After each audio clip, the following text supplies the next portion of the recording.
Congratulations, soldiers! You made it through another year. Who would have thought, right? Right? Ugh. Look, I ain't gonna sugarcoat it. This year was rough, and I mean rough. It wasn't easy making it to this point for anyone, but instead of dwelling on that, I think it's also important to talk about what got us through it. And for me, that's always some good old-fashioned animes. Each year, the type of anime switches between banger mainstream versus hidden gems. You either have a year where there are just tons of hard hitters, I'm already behind, or a year that may only have one or two heavy hitters, so hidden gems and sequels reign supreme. That's what this year felt for me. But you know what? I'm sick of the way people have been ranking their favorites. I'm tired of it. I don't need no top 10 list. I don't need a colorful ranked tier list. I don't need a video with no ranking. So I'm bringing back a classic, a certain mathematical grid lost through history. The 3x3. I don't know what happened, but no one seems to do these anymore on this platform. Except maybe Trash Taste, but they don't really talk about anime anymore. Okay. So how far removed do you have to be for it to count as incest? I think it is second cousin. So it's my time to shine. Here are the top anime of 2025 in a 3x3 grid. Spin that grid! Smorgasbord, hodgepodge, charcuterie board. If there were any better words describing Witch Watch, it would be those. This is a slice of life gag anime where the author just throws everything he loves every few seconds, from his favorite media, his real life experiences, and his opinions in the field he's currently in. It almost felt like I was watching a different anime every episode, with how many times the animation, direction, or framing the anime just decides to take, while also throwing in 97 references every episode. This might not sound good to some, as there's very little plot. It's more 3 to 4 little stories in every episode. But for me, it made me laugh every episode. What zaniness will the author want to show off next? What regular scenario will he put into an unfamiliar territory by shoving a new reference in it? It's like when you go to a daycare center and there's one big toy box. You have a single playset of a ship sinking, so you want sailors, firefighters, police guys, but instead, G.I. Joe saves the day, and the person driving the boat is a half-chewed Polly Pocket, the cook is a random Godzilla missing an arm, and the passengers are 17 Mighty Beans. Every time a new main character shows up, they add to this new charcuterie board and 72 no references. Some of my favorite references they kept making were Japanese culture mainstream I had to learn about, the Hunter x Hunter references like Gon Freeze's transformation, the Matrix otaku rant, I think a Finding Nemo reference. There are just so many. And if you've seen my videos, you know I'm a reference guy, so game recognizes game. Alright, I'm putting my full soul into this next take, because I truly believe and will die on this hill. I'll be the warrior holding the flag for the cinnamon rolls. My Hero Academia is my favorite shonen of all time. Not only that, but I would argue it's the last great shonen we will ever get. The amount of setup, payoff, and pure whimsy this show gives me will never cease to amaze me. And while I could put the finale of My Hero, there was one other My Hero related project that I see no one else talking about. My Hero Illegals. Oh, for fuck's sake, why did they call it that? It's Vigilantes. My Hero Vigilantes is a prequel spin-off to My Hero. What Vigilantes does so well is show the average reality of the My Hero world. While My Hero has this whimsy and cherry tone, Vigilantes has a more realistic tone. Like a lemon. You didn't get into UA, and from the average person, you have an odd, unuseful quirk. For me, I really believe it can stand on its own, because of that unique perspective. While yes, it does give more context into the greater My Hero story, it has such a great sense of why people help people. When helping becomes too much, what's the limit of an average Joe? And can anyone really help, even in the most horror of circumstances? All of this culminates into what I consider one of the best written characters in the whole series, Knuckle Duster. Its differentiality is also from its much more heavier tone into comic book style. Horror just kind of dropped this after a while, but it's through the entire series. More tight framing, alleyway punch-outs, so much boom, bap, onomatopoeia, this pure rawness that comic books have, this show has. If for whatever reason you fell off My Hero after season 3 or 4, first off, try again. And second, I encourage you to try to give this prequel a try. It's a realistic approach you might enjoy. You know, I feel like at the end of 2024 and into 2025, we got a ton of sequels people have been dying for.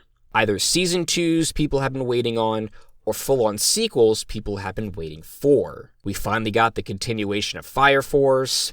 At the end of 2024, we got ReZero Season 3, a new Black Butler, One Punch Man, am I right, everybody? For me, though, the one I was so excited for was Call of the Night Season 2. For those who don't know, Call of the Night is this manga about the nightlife. All the characters live their lives through a creative lens in the nighttime. Oh, I guess there's vampires in there as well. All kinds of vampires. Dami mommies, otakus, milfs, goths. Did I mention this anime is kind of horny? I love it so much, it's in my top 10 for a reason. And I think it does such a unique job on explaining all the aspects of what love is. What goes into a relationship, the different kinds of relationships, physical, intimate, flings. What it truly means to be in love, while also making fun of literally everyone in the process. Everyone in this anime are lovable dipshits, especially the protags, and you can't help but fall in love with them. And after waiting so long, they finally pulled it off. Not only keeping the vibe of the anime with the night's beautiful purple like dream qualities and the yellow ambiance from the streetlights, they also nailed the best arc of the series. A ton of questions being answered on multiple characters, some of my favorite gags in the whole show, and my favorite line in the whole series. I'm not going to spoil it, but it always brings me a tear every time I read it. I'm so happy this was a worthy adaptation finally brought to fruition. Again, I'm so sorry, One Punch Man fans. The Chainsaw Man movie is the best movie experience I had all year. In fact, I'd even argue that it's not an anime movie. It's a movie. That might not make sense, but I saw it 4 times. Once with a close friend, another with a close friend and his family, a third time with my own family, and a 4th one on my own. Every single time I saw it, I saw something new. A new tidbit they added, a shot or line delivery, a scene with impeccable cinematography and shot composition. You only get that kind of detail and passion with some of the greatest movies people talk about. Godfather, Apocalypse Now, Hereditary, Dinner for Schmucks. As a person who once studied film, it's crazy to me how much of the production, again in an anime movie, is so well coordinated. The exposition shots of the scenes, the fisheye lens of walking, the almost Dali-like shots in the pool scene. Man, I haven't even talked about the actual movie yet, and I'm geeking out about everything around it. This movie is such a Shakespearean tragedy about 2 characters having the illusion of choice. Every character has this illusion of wanting to be in love, or just having close friends, or just wanting to eat, or be happy, and all at the same time, they're doomed to fall. I loved this movie, and you know, I'm gonna go off script for just bear with me for a sec. it was just so nice for a week or two on Twitter and on YouTube and for my friends and family, just being positive for once. It felt like everyone got what they wanted in this movie. Manga enjoyers, Fujimoto enjoyers, people who just like shonen action. It was so nice seeing people being excited for anime again. It rarely happens in this field, so just seeing it for 2 weeks really warmed up my jaded heart, and I'm also incredibly biased. The Fragrant Flower Blooms with Dignity is a multi-layered, faceted show. That might be obvious with the title and the main characters blooming into each other, but it's so good at that in every other part. Every single person, object, theme in the show, slowly but surely, is trying to get better. The only way to become an equal is to be able to break down those barriers, even if it's so hard to do. And that can be really difficult, especially in this show, because I don't see this often, but it shows kids can be fucking assholes, dude. Not like a single bully or gang in the typical anime school scenes. The entire schools hate each other. They think just by being near each other, they'll be poisoned. And I mean, these two, oh, they're so lovable, man. They're so cute with each other. It made me... From cuteness overload. It's also one of the few anime that the love interests tell each other they love each other in season 1. No drawn-out romance. We stand non-drawn-out romance in this closet. To say the show is just another slice of life would be a disservice, and I'm so ready to see what aspect blossoms next.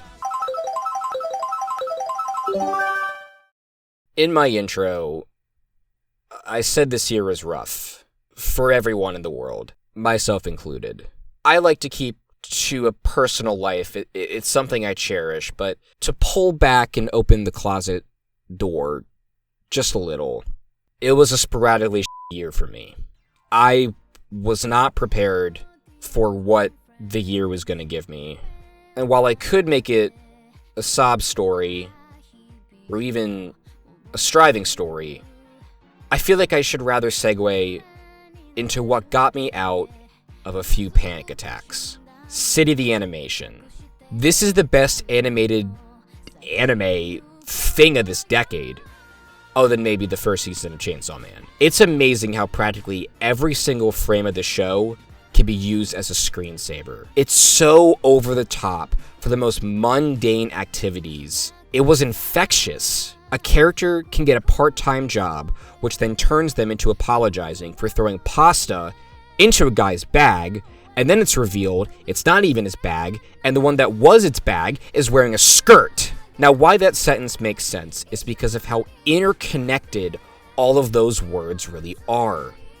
The city is not just a city. All the characters' actions in daily lives affect each other. You learn about the manga artist of all the zany comics, and then that manga artist is part of a publisher, and those publishers then go to the ramen shop another character is part of, and then there's this weird white cat thing that's part of everyone's lives. All of the city's antics make the city almost like its own character. I know where all the major landmarks are and what's near them by the end of the series. Yet despite this insanity, it's also a wonderful depiction of being an adult, not knowing what they want to do, and that maybe it's okay to not know what you want to do. It showed all these kinds of happiness you want to achieve and asked you, what do you want to achieve?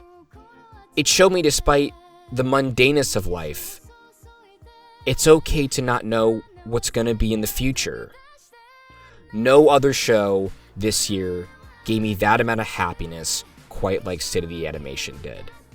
There are so many different kinds of happiness, and the show showed me what kind I want.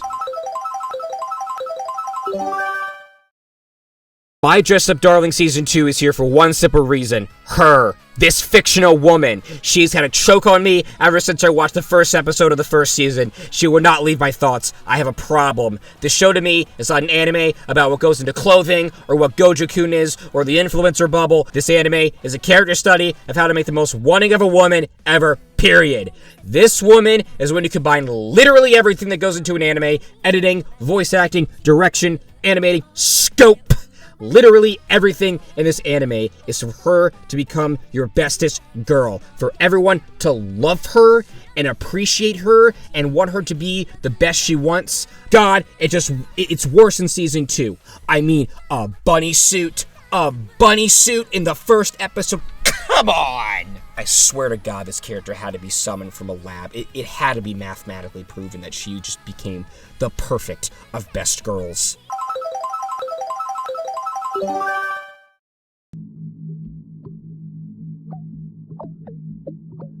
You ever have that feeling? Everything in your day is going well. Everything's normal. But something seems off. You can't shake it. I had that the entire time watching The Summer Hikaru Died. I cannot tell you how many times this show lured me into a false sense of security to rip my heart out or spook me. And I don't usually get scared by most things. Jump scares don't usually work. Over-the-top gore, I'm just numb to. But when the abnormal appears to be normal, you begin to lose trust with everything around you. And that feeling is immeasurable in every episode. It's also just such a good depiction of anxiety. The guilt the character feels, the main character, about his friends and what he's doing, what's right and wrong, how, even though the author says otherwise, BL-coded it is. It felt real the entire time. How far would you take it if you could see somebody again, even if they aren't who they say they are? You could see them for maybe just 1 second, a person you've missed for so long. I was very scared and pulling back my seat every step of the way, and I cannot wait to continue this in the manga. Now, before we get into number 1, here's a bonus round of all the different kinds of manga I read this year. I reread Berserk, finally collecting all the big, thick, big black books. It's one of the best pieces of media of all time, not just of manga, but ever. I see something new every time I read it, and if I kept talking, I'd be here for 8 hours. Finally caught up with part 9 of JoJo.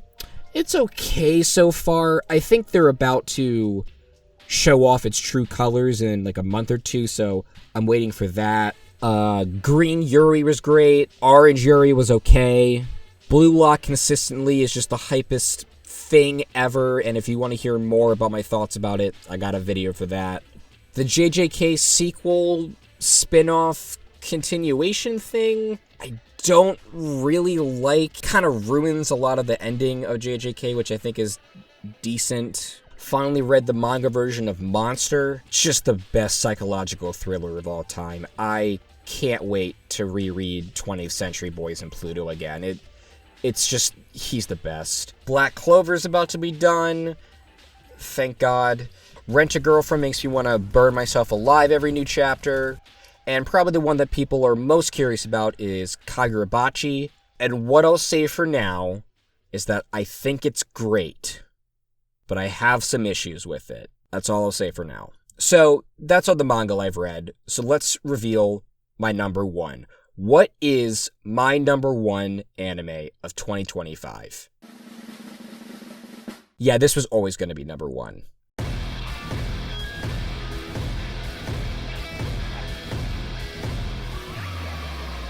I don't like using the term modern masterpiece ever. That phrase has lost all meaning within the anime industry, but I'm gonna use it here. Gachiakuta was the most refreshing anime I've seen in quite some time. I loved it so much. Every character I fell in love with their bickering and maturity of keeping each other accountable, the amazing lore design and world building every episode showed you. It gave you just a little bit, just a little new tidbit of what this world became in lore that it made me want to keep watching. And oh, the sound effects. Oh, every time they did the... God, it gave me just a giddy feeling. And the art design and the graffiti and style of all the characters. Rudo is just such a great main character. He's not just a one-note side character. He really has this anger and compassion for the world that he wants to utilize, and you see it through his imagination of using the different kind of weapons. I love this anime, and I'm so excited for Season 2. So, those are my 3x3 of 2025. These were my favorite anime of the year. And while I did love this year, I'm even more excited for 2026. It's gonna be a lot, but I'm so ready to see what they have to offer. Hey, thanks so much for watching. I really appreciate you doing that. You know I said it already, but smash like, comment, subscribe. Tell me your favorite anime of the year. I know I definitely missed out on quite a few. Tell me what your favorites are. What were your favorite moments of the year? What were your favorite character moments of the year? What were your favorite OPs and NPs? I would love to hear those. I didn't even get to talk about that in this series. Quick shout out to everybody who liked my Blue Lock video. I'm very appreciative of you liking that. I put a lot of work into that video and this video. I'll see you in the next one, everybody. Here's to 2026. Please be better.